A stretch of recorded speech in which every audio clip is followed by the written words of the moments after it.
रुक जा कलमुनी, मेरी बीवी को खा गई तू, अभी तुझे ऊपर भेजता हूँ।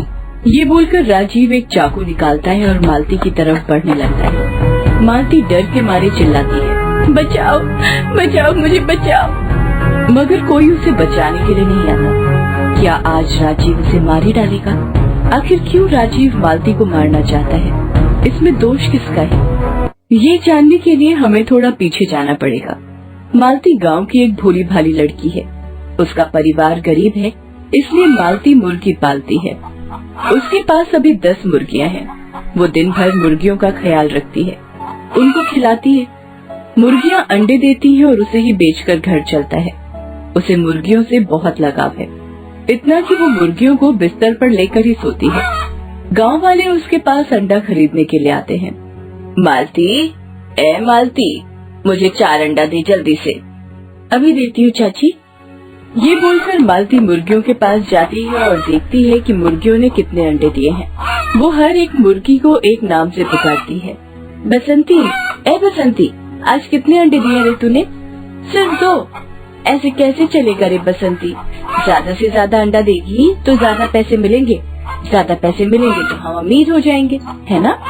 ये देखकर वो औरत हंसती है। मालती, तू तो बड़ी हो गई है ना, अभी भी बच्चों की तरह इन मुर्गियों से बातें करती है। ये लोग ही तो मेरे दोस्त हैं चाची, इन लोगों के बिना तो मैं रह ही नहीं सकती। अच्छा, तो तेरी शादी के बाद क्या होगा? तब तो इन लोगों के बिना ही रहना पड़ेगा ना? नहीं चाची, मैं तो इन लोगों को साथ लेकर जाऊंगी, वरना शादी ही नहीं करूंगी। पागल कहीं की। वो औरत जोर जोर से हंसने लगती है। उसे लगता है कि मालती मजाक कर रही है, लेकिन मालती सच बोल रही है। वो सच में इन मुर्गियों के अलावा नहीं रह सकती है। उस तरफ शहर में राजीव नाम का एक लड़का अपनी माँ से बात कर रहा है। माँ, मैं पल्लवी से प्यार करता हूँ, मैं उससे शादी करना चाहता हूँ। माँ, ये सुनकर उसकी माँ जानकी कहती है, वो सब तो ठीक है बेटा, लेकिन तुम लोगों की कुंडली मिलानी पड़ेगी, तभी तो होगी ये शादी। एक काम कर बेटा, तू पल्लवी की कुंडली मांग कर ला। राजीव पल्लवी को कुंडली लाने के लिए कहता है। अगले दिन पल्लवी अपनी कुंडली लेकर राजीव के घर पहुंच जाती है। पंडित जी पल्लवी और राजीव दोनों की कुंडली मिलाते हैं। पंडित जी के सर पर चिंता की रेखाएं दिखाई देती हैं। क्या हुआ पंडित जी, आप चिंतित क्यों लग रहे हैं? लड़की की कुंडली तो बिल्कुल ठीक है, मगर लड़के की कुंडली में दोष है। पहली शादी जिससे भी होगी वो मर जाएगी। ये सुनकर सभी चौंक जाते हैं। तभी पल्लवी कहती है, तो फिर पहले पेड़ के साथ शादी करके दोष से मुक्ति तो मिल सकती है ना पंडित जी? नहीं, पेड़ के साथ शादी नहीं हो सकती। अगर पेड़ के साथ शादी हुई तो ये लड़का ही मर जाएगा।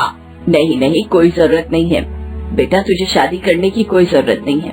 अरे रुकिए माँ जी, पंडित जी, किसी इंसान के साथ पहले शादी हुई तो ये बच जाएंगे ना, उसके बाद तो और कोई दोष नहीं रहेगा?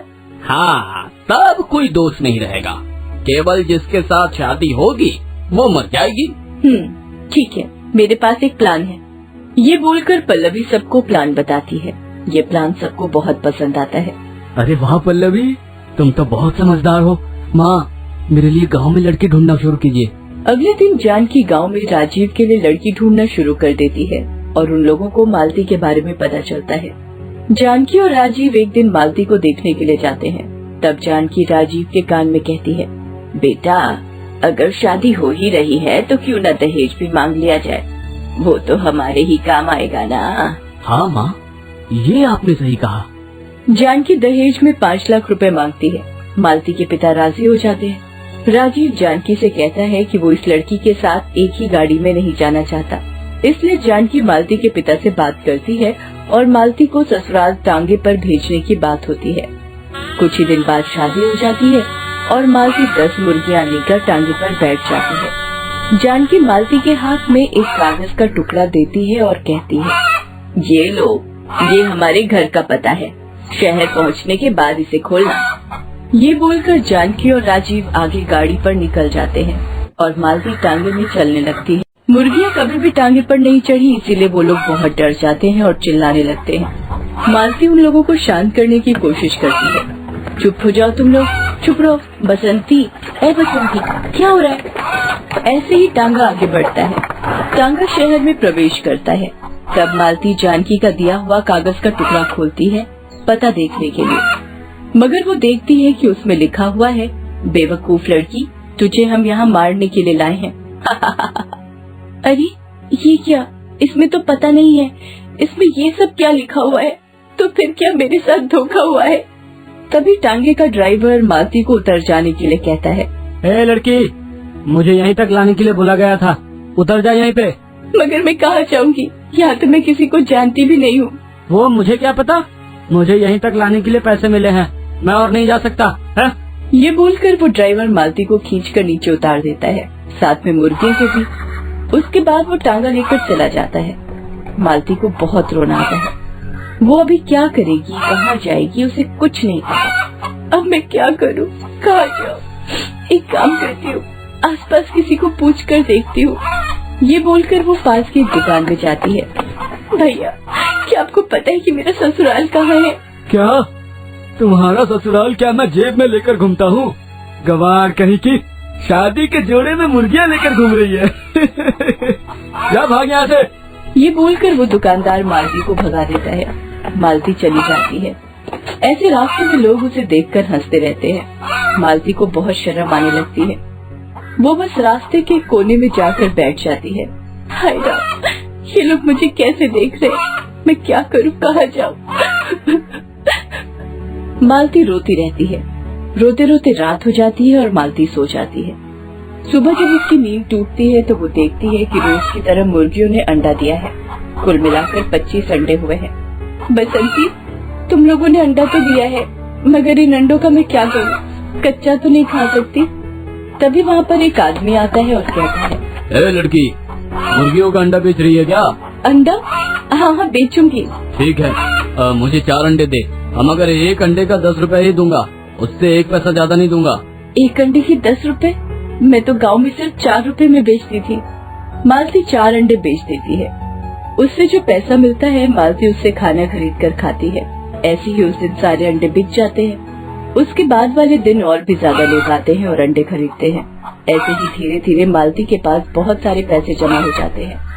वो अपनी एक दुकान खोल लेती है और बहुत सारी मुर्गियाँ खरीदती है। ऐसे ही वो पैसे कमाने लगती है। उधर राजीव के साथ पल्लवी की शादी हो जाती है, लेकिन उसके बाद वाले दिन पल्लवी घर के बाहर निकलती है और उसका एक्सीडेंट हो जाता है और वो मर जाती है। राजीव बहुत रोता है। जानकी भी घबरा जाती है। वो लोग पंडित जी को बुलाते हैं। पंडित जी कहते हैं, ये मामला पूरा उल्टा हो गया, क्योंकि इस लड़की के मन में पाप था और वो लड़की जिससे तुमने पहले शादी की थी उसका मन साफ है, इसलिए उसको पुण्य मिला है और श्राप से ये मरी है। ये सुनकर राजीव गुस्से में लाल हो जाता है। मतलब उस लड़की की वजह से मेरी पल्लवी गुजर गई है, मैं उस लड़की को छोड़ूंगा नहीं।